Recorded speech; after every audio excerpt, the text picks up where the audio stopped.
Police में इतनी हिम्मत किसने दी? पुलिस को हिम्मत, मंत्री जी की इतनी हिम्मत नहीं है। ये हिंदुस्तान के सभी लोग जान रहे हैं क्यों हो रहा है उनके साथ। अपनी सरकार हिंदू के नाम पे बनाती है, सरकार को गद्दी छोड़ देनी चाहिए। ये दुर्भाग्य की बात है हम लोगों के लिए। प्रयागराज मेले में लगातार 3 दिन से अनशन पर बैठे हुए हैं स्वामी अभिमुक्तेश्वरानंद जी, जिनका साफ तौर पर कहना है कि वो स्नान के लिए जा रहे थे, लेकिन वहां के प्रशासन ने उनको रोक दिया और वहीं 3 दिन से वो अन्न जल त्याग करके बैठे हैं। इस पूरे मामले में हमारे साथ इस समय मौजूद हैं प्रदेश उपाध्यक्ष समाजवादी पार्टी लोहिया वाहिनी के विनय गुप्ता जी। उनसे सीधी बात करेंगे इस मामले में क्या वो उनका राय है। सर, ये जो मामला हुआ है प्रयागराज में अभिमुक्तेश्वरानंद जी वाला, उसमें क्या कहना है आपका? देखिए, ये हम सब भारतवासियों का दुर्भाग्य है कि जो वर्तमान जिन सरकार है वो अपने देश को बोलते हैं यहाँ का कंकड़ कंकड़ शंकर है, जो सनातन की बात करते हैं, जो बात हिंदुत्व की शुरू करते हैं और शंकर और मंदिर पे खत्म करते हैं। उस देश में संतों का अपमान घोर निंदनीय है। और ये सरकार, मैं समझ नहीं पा रहा हूँ। मैं आपके माध्यम से पूछना चाहता हूँ कि ये आखिर इतनी हिम्मत पुलिस में आई कहाँ से? पुलिस में इतनी हिम्मत किसने दी? पुलिस को हिम्मत कि शंकराचार्य जी का अपमान कर रहा है। और जो शंकराचार्य जी की मांग है वो उनका प्रोटोकॉल है कि वो अपनी जो उनकी रथ है उस रथ से वो लोग स्नान करने जाते हैं और वो जा रहे थे। तो इसके पहले वो अंबानी जी की शादी में आए थे, मुकेश जी के साथ शादी थी, उसमें भी रथ से ही हो गए थे। तो पुलिस ने उनको मैं तो ये कहता हूँ सरकार के इशारे पे उनका अपमान हुआ है। सरकार का इशारा हुआ उनका अपमान करने की, सरकार उनका अपमान करा रही है। इस मामले में अखिलेश यादव जी ने भी उनको फोन करके उनका हाल चाल जाना है। उसके साथ साथ प्रदेश अध्यक्ष अजय राय भी वहां पर गए। फिर उसके बाद में जो पंडित सुनील भराला जी हैं, भाजपा के पूर्व मंत्री, वो भी उनका हाल चाल लिए और उन्होंने वहां के अधिकारियों को दानव बता दिया। तो इस पूरे मामले में आपका आपका ये क्या कहना है कि 24 घंटे को उन्होंने ये कहा है कि इसका नोटिस का जवाब दीजिए कि आप शंकराचार्य ही नहीं? ये उल्टी बात कर रहे हैं। ये तो वही वाली बात हो गई, ये कहावत उल्टा चोर कोतवाल को डांटे। मैं ये पूछना चाहता हूँ कि किस किस अधिकारी पे कार्रवाई हुई? सरकार को उन अधिकारियों को निलंबित करके इनसे जवाब मांगना चाहिए कि आखिर किसके इशारे पे आपने शंकराचार्य जी का अपमान किया। मंत्री जी की इतनी हिम्मत नहीं है कि वो अपनी सरकार के खिलाफ बोल पाए। नहीं, ये वीडियो उन्होंने डाला अपने एक्स सोशल मीडिया पर कि वहां के जो अधिकारी है वो दानव है, योगी जी इन पर कार्रवाई होनी। अच्छा, अधिकारी दानव है तो अधिकारी को दानव बनने की हिम्मत किसने दी अधिकारियों को? इसके पीछे भी आप लोग जानने का प्रयास करिए कि अधिकारी तो राजपूत होता है भाई, तो जिसका राज उसका पूत है अधिकारी। तो क्या आपका सीधा सीधा इशारा मुख्यमंत्री जी के तरफ है कि इन्होंने आदेश किया अधिकारियों? अच्छा अच्छा, मैं आपसे बोल रहा हूँ कि अधिकारी राजपूत होता है। और अधिकारियों में इतनी हिम्मत आई कहाँ से शंकराचार्य जी का अपमान करने की हिम्मत? बल्कि आप सोचिए, हमें कहने में शर्म आ रही है कि उनकी चोटी पकड़ के आप, मतलब आपने, ये लग रहा है कि आपने टारगेट करके उनका अपमान किया। और क्यों किया? ये हिंदुस्तान के सभी लोग जान रहे हैं क्यों हो रहा है उनके साथ। लेकिन मुख्यमंत्री जी का तो कहना है कि वो ब्राह्मण के हितैषी हैं, लगातार जो ब्राह्मणों को वो सपोर्ट करते हैं, सवर्णों को सपोर्ट करते हैं, ऐसा कहा जाता है, लोग दावा करते हैं। तो फिर ये अपमान क्यों? अभी तक मुख्यमंत्री जी ने क्यों नहीं कार्रवाई की? कौन सा अधिकारी निलंबित हुआ मुझको बता दीजिए। एक अधिकारी, 48 घंटे हो गए इस घटना को, बात मुझे लग रहा 48 घंटे हो गए, 72 घंटे 72 घंटे इस घटना को हो गए। अभी तक बता दीजिए किस अधिकारी पे मुख्यमंत्री जी ने कार्रवाई करी? एक हमको बता दीजिए, कियो तो बता दीजिए, आपके संज्ञान में सब होगा। भाई आप सम्मान भी करते हैं और कोई कार्रवाई नहीं है अभी तक, क्यों नहीं? तो क्या लगता है आपको, अब समाजवादी पार्टी क्या अभिमुक्तेश्वरानंद जी के साथ जाएगी, उनके लिए कुछ करेगी सड़कों पर? समाजवादी पार्टी हमेशा संतों के सम्मान के साथ खड़ी है। समाजवादी पार्टी ने हमेशा ब्राह्मणों का सम्मान किया है। और समाजवादी पार्टी के हमारे नेता राष्ट्रीय अध्यक्ष माननीय अखिलेश यादव जी ने शंकराचार्य जी से बात भी करी है। नहीं तो क्या लगता है समाजवादी पार्टी अब सड़कों पर आएगी शंकराचार्य जी के लिए? समाजवादी पार्टी हमेशा संतों का सम्मान करेगी। और जो हम लोगों को पार्टी से जो निर्देश होगा, हम लोग पार्टी के सिपाही हैं, पार्टी के छोटे कार्यकर्ता है। हम लोगों को जो पार्टी से निर्देश मिलेगा उस निर्देश को हम लोग फॉलो करेंगे।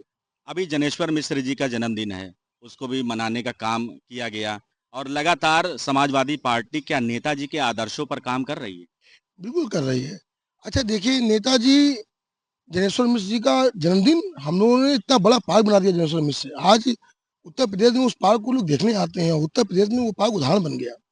जनेश्वर मिश्र के नाम से हम लोगों ने पार्क बनाया। समाजवादी पार्टी माननीय राष्ट्रीय अध्यक्ष जी ने उस पार्क को बनाया। और हम लोग निश्चित रूप से नेताजी के आदर्शों पे चल रहे हैं, हमारी पार्टी चल रही है, हमारे नेता चल रहे हैं और नेताजी के बाद हम सबके नेताजी माननीय अखिलेश यादव जी हैं। हमारी पार्टी के विधानसभा अध्यक्ष माता प्रसाद पांडे जी हैं। हम लोग हर समुदाय, हर बिरादरी को लेकर चल रहे हैं।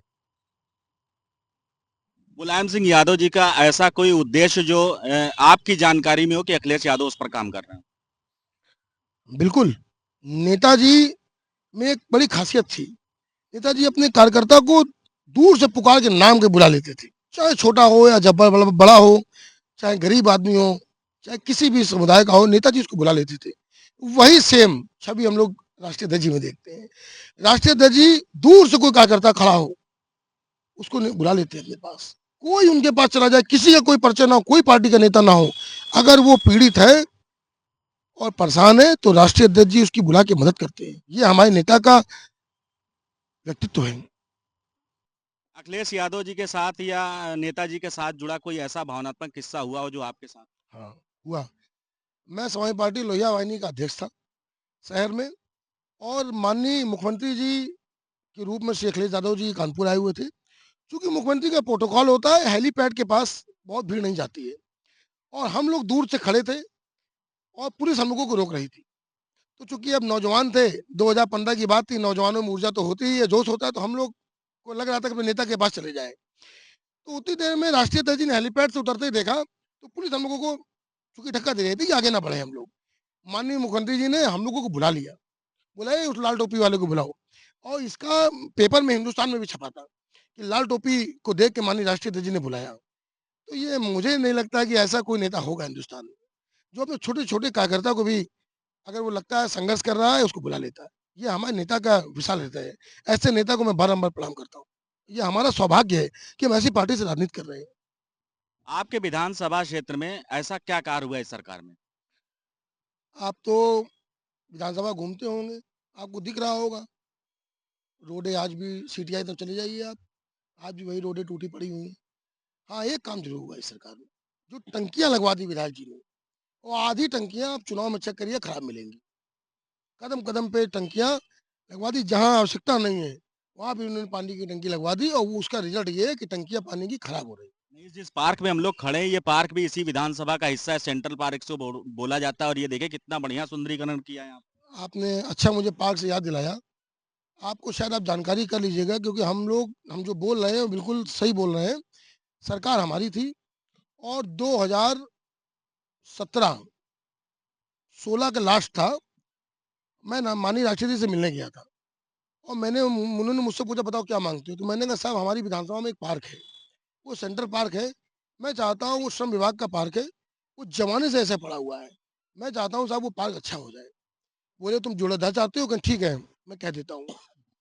तो उस दिन उन्होंने फिर बोले नहीं नहीं मैंने बोले किसके, मैंने नगर निगम के, नहीं नगर निगम नहीं बना पाएगा, बड़ा पार्क है वो, केडिया बनाएगा। तो उन्होंने केडिया को निर्देशित किया था इस पार्क के लिए और हिंदुस्तान ने पेपर में छापा भी कि हिंदुस्तान जब केडीए मुख्यमंत्री आवास से आदेश हुआ था उसमें वीसी केडीए वीसी थी जैसी भोज जी थी, तो उस समय माननीय मुख्यमंत्री जी ने आदेश किया था इस पार्क जोरदार होगा।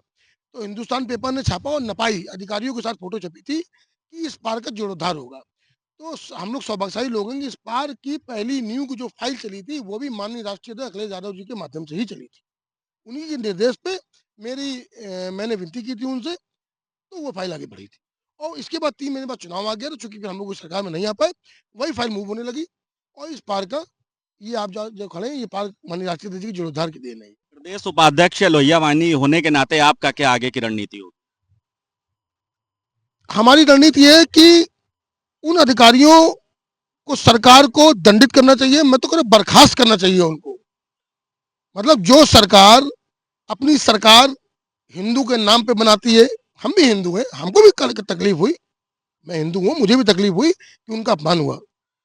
जो गंगा जी से शुरू करती है, जो गाय से शुरू करती है, आज उस सरकार के वो सब कहाँ चले गए नियम?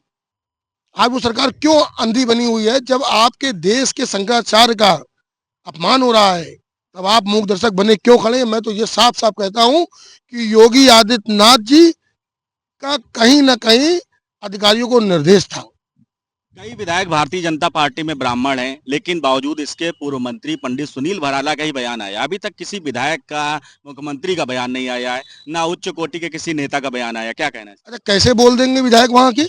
अभी एक बाटी चोखा पार्टी में किसी में चले गए थे। अरे ये तो गुलामी का है।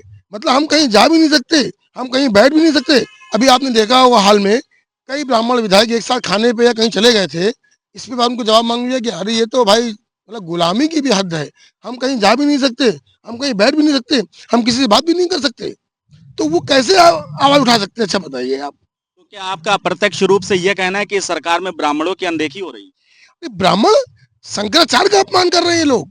आप ब्राह्मण की बात कर रहे हैं, शंकराचार्य उनका अपमान कर रहे हैं। मतलब सोचिए, ये इतनी हिम्मत तो भाई मुझे नहीं लगता किसी हिम्मत, जब तक कोई बड़ा हाथ इनके ऊपर नहीं होगा और जब तक इनको इशारा नहीं होगा तब तक ये इतनी हिम्मत नहीं आ सकती किसी। मैं तो नहीं मानता किसी में आ सकती। तो क्या आपका कहना है इस पूरे मामले में पार्टी की ओर से? इस मामले में मेरा ये कहना है कि जो भी अधिकारियों ने इनके साथ अभद्रता करी है शंकराचार्य जी के साथ, उन पे कार्रवाई होनी चाहिए और सरकार को गद्दी छोड़ देनी चाहिए। ये दुर्भाग्य की बात है हम लोगों के लिए कि आपने शंकराचार्य जी का, आपकी सरकार में अपमान हो रहा है। आपको गद्दी छोड़नी चाहिए।